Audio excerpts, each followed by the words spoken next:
अष्टांग योग अर्थात 8 अंगों वाला शक्तिशाली योग। अष्टांग योग को जीवन जीने की कला भी कहते हैं। अष्टांग योग के जनक महर्षि पतंजलि हैं, जिसने अष्टांग योग की व्याख्या की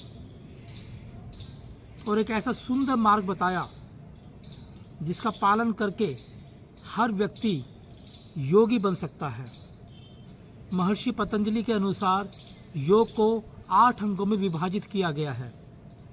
ये 8 अंग हैं यम, नियम, आसन, प्राणायाम, प्रत्याहार, ध्यान व समाधि। पहले 4 अंग यम, नियम, आसन व प्राणायाम को बाहरी अंग बताया गया है।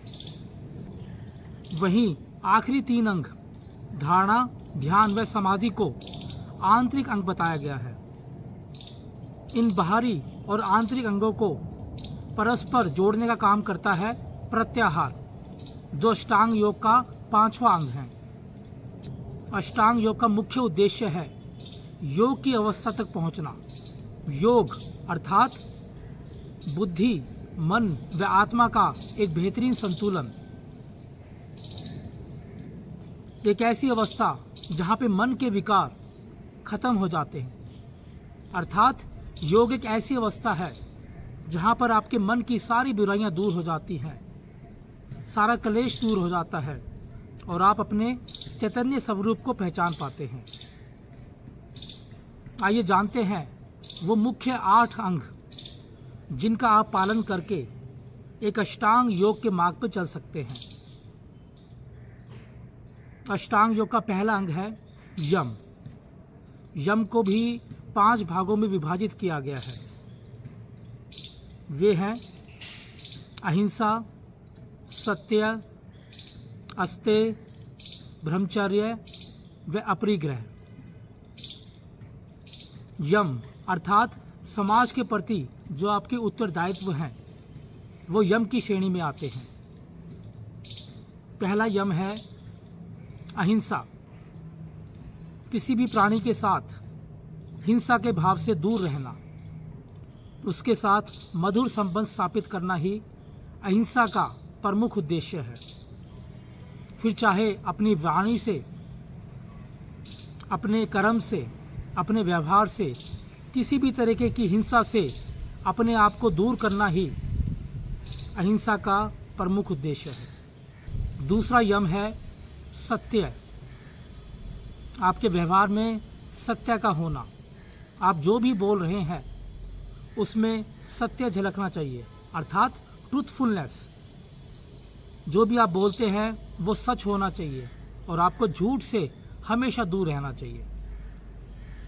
और जितना आप सत्य के नज़दीक जाएंगे उतना आप प्रभु से अपना कनेक्शन मजबूत कर पाएंगे। अस्तेय, अस्तेय यानी चोरी ना करना। किसी भी तरह की चोरी से दूर रहना अस्तेय का शाब्दिक अर्थ होता है। अगर आप किसी से बिना पूछे भी उसकी वस्तु का प्रयोग कर रहे हैं तो ये भी एक तरह की चोरी कहलाएगी। चौथा यम है ब्रह्मचर्य।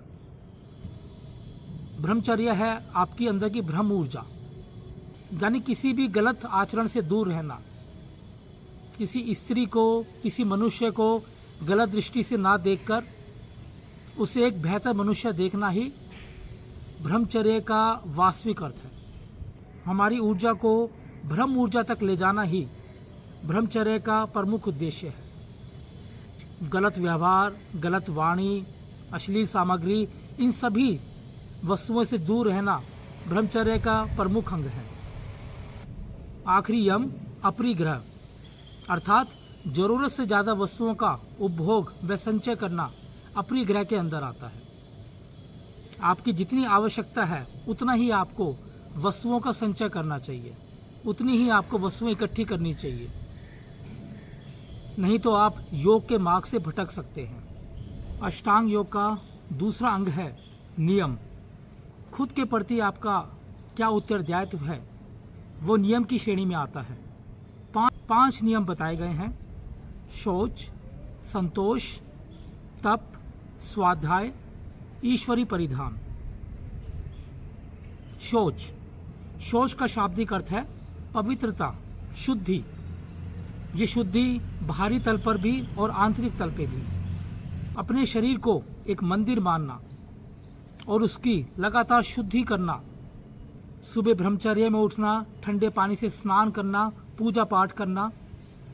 आंतरिक शुद्धि का अर्थ है अपने विचार और व्यवहार में शुद्धि लाना, अच्छे विचारों का अनुसरण करना, अच्छे कर्मों में लगना।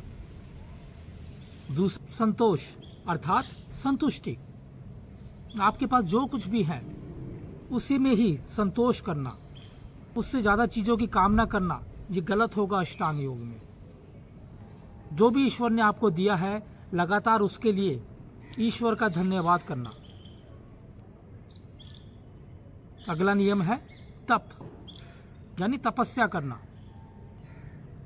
एक अष्टांग योगी को लगातार तपस्या करनी चाहिए ताकि वो अपने भीतर एक बेहतर परिवर्तन ला सके और इस योग के मार्ग को अपना सके। इसके लिए निरंतर योग की साधना का कोई तोड़ नहीं है। अपने विचार और व्यवहार में लगातार तपस्या करना ही तप है। तपस्या अर्थात बिना रुके हुए निरंतर तपस्या करना अपने मार्ग तक पहुंचने के लिए। अगला नियम स्वाध्याय। स्वाध्याय बहुत खूबसूरत शब्द है जिसका अर्थ है खुद का अध्ययन करना। खुद को जानना ही अष्टांग योग है, खुद को जानना ही स्वाध्याय है। खुद को भीतर से पहचानना, अपने आप को स्टडी करना, अपना अवलोकन करना और फिर अपने आप में सुधार लाना एक स्वाध्याय ही कर सकता है। 5वां नियम ईश्वरी परिधान अर्थात अपने आप को ईश्वर के प्रति समर्पित करना। अपने आप को पूरी तरह से समर्पित करना ही ईश्वर परिधान है।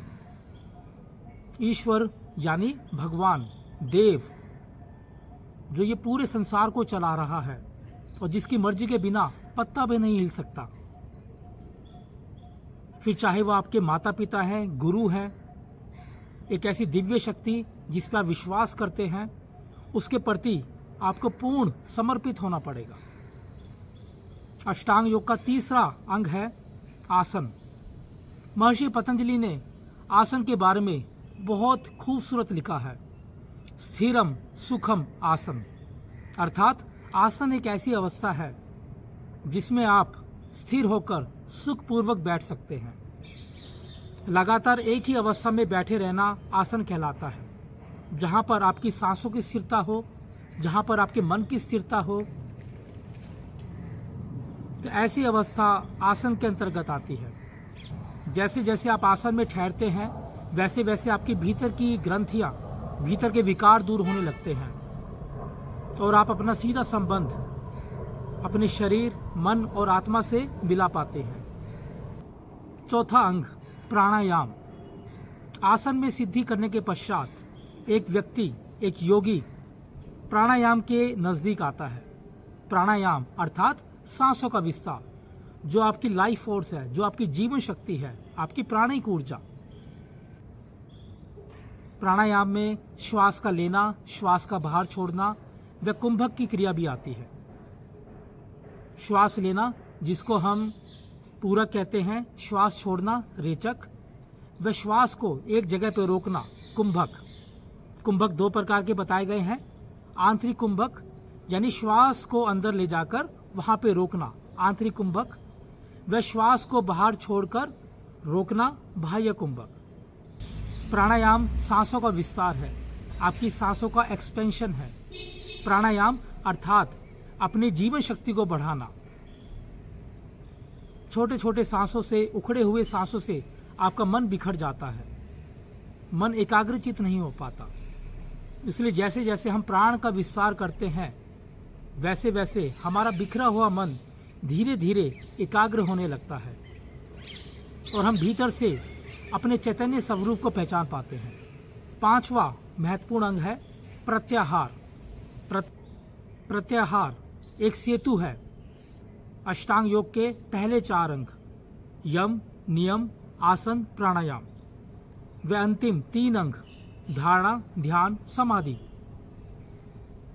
पहले 4 अंग जो हमारे बाह्य अंग हैं, अंतिम 3 अंग जो आंतरिक अंग हैं। बाह्य और आंतरिक अंगों को जोड़ने का परस्पर कार्य करता है प्रत्याहार। जो भी आपकी इंद्रियां बाहर की ओर मुड़ रही हैं, उनको भीतर मोड़ लेना, बाह्य दुनिया से उनको समेट लेना अपने भीतर की तरफ ही प्रत्याहार है। छठा अंग धारणा। धारणा अर्थात कंसंट्रेशन, फोकस, एकाग्रचित होना, किसी भी एक वस्तु पर लगातार अपने ध्यान को बढ़ाना धारणा का प्रमुख उद्देश्य है। इसमें त्राटक ध्यान बताया गया है। जब आप एक वस्तु को लगातार बिना पल के झुकाए हुए लगातार देखते रहते हैं, इससे आपका फोकस बढ़ता है, इससे आपकी ध्यान में जाने की जो अवस्था है वो तेज हो जाती है। अगला अंग है ध्यान। ध्यान अर्थात मेडिटेशन। अष्टांग योग में मेडिटेशन एक उच्चतम अवस्था में आती है, जहां पर योगी साक्षी भाव में जीता है, जहां पर आप एक वस्तु को देख रहे हैं और आप देखने वाले हैं, आपके बीच में एक साक्षी भाव हो जाता है। अर्थात आप अपने विचारों को देख रहे हैं जैसे वो आपके नहीं किसी और के विचार हैं। मन की अवस्थाओं से दूर हो जाते हैं। महर्षि पतंजलि कहते हैं मन का विदा हो जाना ही ध्यान की अवस्था है, जहां पर आपको आनंद की अनुभूति होती है। आखिरी अंग है समाधि। अष्टांग योग की उच्चतम अवस्था है समाधि। जब मनुष्य ध्यान की अवस्था से पार हो जाता है, वो अपने चैतन्य स्वरूप को पहचान लेता है। जिस उद्देश्य के लिए उसका जन्म हुआ है, जब वो उस उद्देश्य को पहचान लेता है, अपने स्वरूप को जान लेता है, तो तब वो समाधि की अवस्था में अपने आप को पाता है। ये एक परम आनंद की अवस्था है, जहां पर शरीर के होने का बोध, स्वयं के होने का बोध भी खत्म हो जाता है। भीतर होश का दिया जलता है। आप जो भी करते हैं पूरे होश में करते हैं, अर्थात आपके भीतर की बेहोशी टूट जाती है।